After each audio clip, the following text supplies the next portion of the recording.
Before you say anything, my distinguished colleague Ted and I wish to express to you our thanks for all the things we have learned in your class.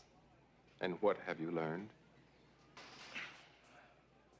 We've learned that the world has a great history.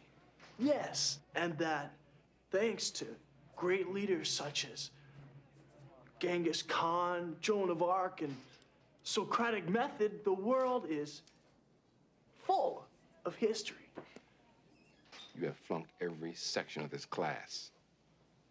Now, unless you get an A+ on your final oral report tomorrow, guys, I have no choice but to flunk the both of you. Now, you know your topics, so I would suggest that you at least cover those areas if you want to pass the course. Understand? Yes, sir. Okay. Your report had better be something very special.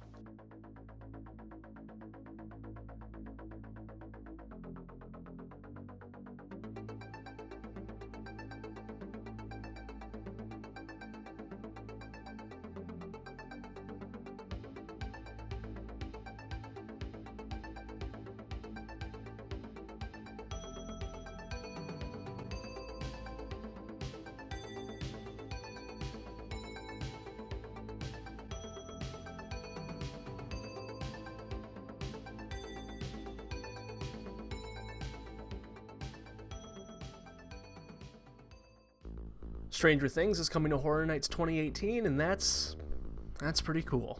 Before we talk about 1992, let's talk about the 80s for a bit, specifically 1986. Before Fright Nights kicked off Universal's reign of theme park Halloween terror, an event was held on the West Coast at Universal Studios Hollywood, the first to feature the name Halloween Horror Nights.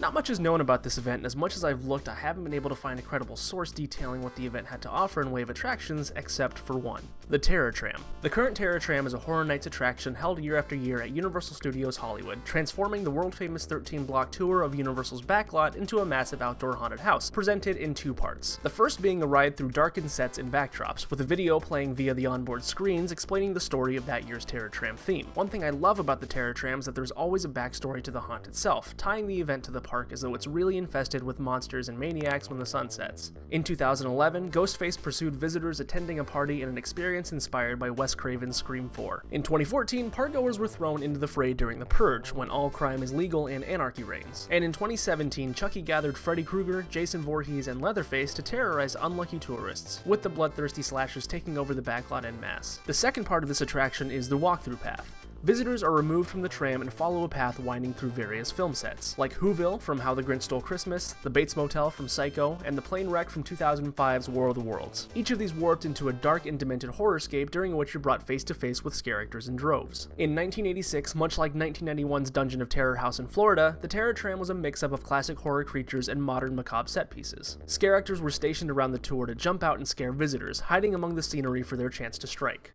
Unfortunately, tragedy would unfold later that year which, while not explicitly stated, likely played a big part in the cancellation of Hollywood's event until 1992.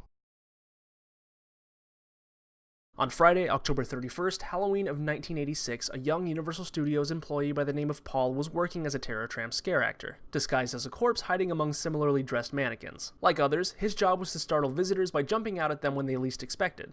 Paul worked merchandising at the theme park normally, and was an assistant manager at a booth selling merchandise to parkgoers, and he had volunteered to become a scare actor for the event. According to Joan Bullard, publicity director for Universal Studios at the time, many other park employees would volunteer for these roles as well. As Paul jumped towards a visitor's vehicle, he had somehow become trapped between two of the divided tram cars. Unable to move, he fell below and was run over by the tram and dragged for approximately 100 feet. He was tragically pronounced dead at around 9 p.m. Though many employees declined to comment on the incident itself, some expressed grief and regarded Paul as one of the sweetest people and as a person who was the type of guy who always walked around with a smile on his face.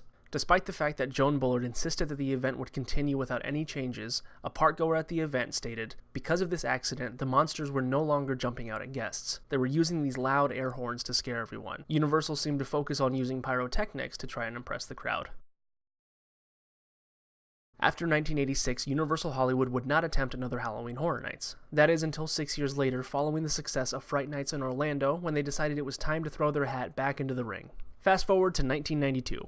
Guest reception of Florida's Fright Nights was overwhelmingly positive and prompted the park to bring back the event for the following year, restoring the moniker of Halloween Horror Nights. This time, the event would take place over 5 nights and would play host to 2 haunted house attractions. Returning to the park for the second year would be the Dungeon of Terror, the inaugural house that began the event, once again claiming dominion over the Jaws ride queue, which at this time is still closed for refurbishment. The second would be Halloween Horror Nights' first IP house. IP in this case stands for intellectual property and not independent property like I misstated in the first video, referring to a type of attraction based off an existing brand to make use of its namesake and popularity to draw crowds. IP houses are a major part of Horror Nights, resulting in houses based on movies like Psycho, Halloween, A Nightmare on Elm Street, and Krampus, television shows like The Walking Dead, Tales from the Crypt, and American Horror Story, and even video games like Silent Hill and Resident Evil. The major difference between the two types of houses, other than the appearance of trademark characters and stories, is that the Horror Nights team generally has less creative control, as studios that lend their IP over to Universal have final say over what characters, scenes, and moments are represented. This can have varying effects on the overall quality of the house, like in 2015 when Universal was forced to drop the concept of one based on Wes Craven's Scream completely when they butted heads with Miramax, all within a few weeks before the event was set to open. But that's a story for another time. The IP Universal would use in 1992 would be their own, in the form of The People Under the Stairs, another film directed by the late Wes Craven from 1991. This was the first Horror Nights house to be located in one of Universal Orlando's sound stages, setting up shop in Soundstage 23. For those that don't know, Universal Studios Florida was once home to operating sound stages much like Hollywood, hosting television and film productions alike, the most famous being Nickelodeon Studios, whose former building now houses the Blue Man Group. The house included set pieces from the production of the actual film and characters portraying the villainous characters Mommy and Daddy, as well as the cannibalistic wall-dwelling children resided in the house to pop out at visitors from different angles. There was even a scene where a character would rip out the insides of a gory mannequin and throw the entrails to another. Besides the introduction of a second house to Horror Nights, 2 additional experiences were added to the roster as well, and if you thought a giant robotic car-crushing dinosaur would be out of place at a Halloween theme park event, then you'd be sorely mistaken.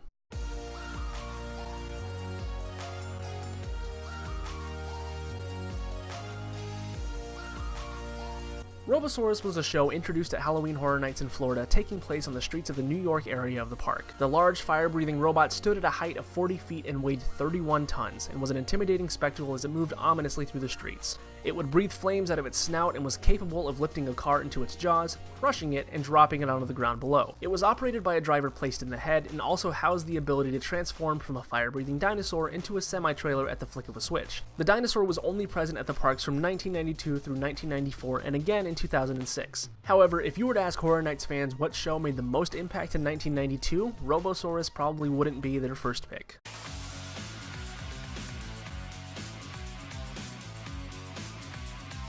In my opinion, there won't ever be a more iconic Halloween Horror Nights experience like Bill and Ted's Excellent Halloween Adventure. Introduced in 1992, the comedy show featured humor geared toward adult audiences. The premise followed Bill and Ted as they satirized pop culture and major events, poking fun at celebrities, films, political figures, and even Universal's major theme park rival Disney, among other subjects. The shows were known for being outlandish, controversial, and sometimes for pushing the envelope a little too far. Universal Hollywood had even canceled their version of Bill and Ted mid-run in 2013, following outcry and accusations that the show that year was racist and homophobic. However, regardless of controversy, it ran from 1992 to 2017 in Orlando and gained a large following among visitors for its tone and willingness to be brutal in the name of parody. In the show, a villain based on a popular figure from that year would come into possession of Bill and Ted's time-traveling phone booth and use it to their own ends. For example, Kanye West, the villain from 2015 show, used it to further his own career by making sure celebrities he saw as more famous than himself were vaporized. There's even a moment in the show where, I'm not kidding, he uses a vape pen to breathe in the remains of Kimmy Schmidt, a character made famous by actress Ellie Kemper. Like I said, it's outlandish. Bill and Ted then team up with various pop culture icons from that year and embark on a mission to reclaim the phone booth and set things right, with many jokes and dance numbers along the way. They would eventually defeat the villain and close out the show with a musical act involving every character they had interacted with. The final Bill and Ted show took place on November 4th, 2017, ending the excellent Halloween adventures of the Wild Stallions.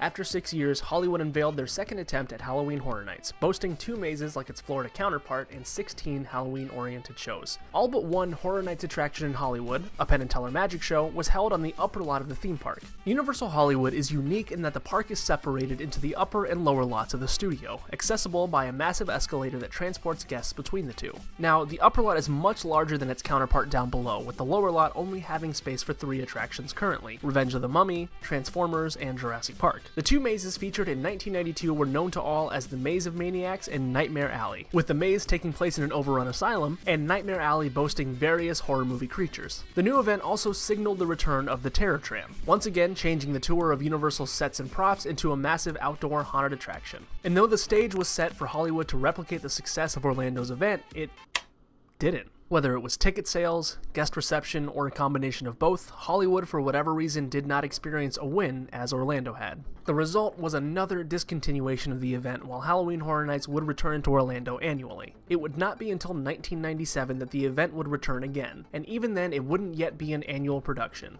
Next time on Horror Nights: A History, we'll be tackling both the 3rd and 4th events in Orlando, finally see the introduction of scare zones, and much more. As always, thank you so much for watching, and we'll see you again, hopefully soon, on Horror Nights: A History.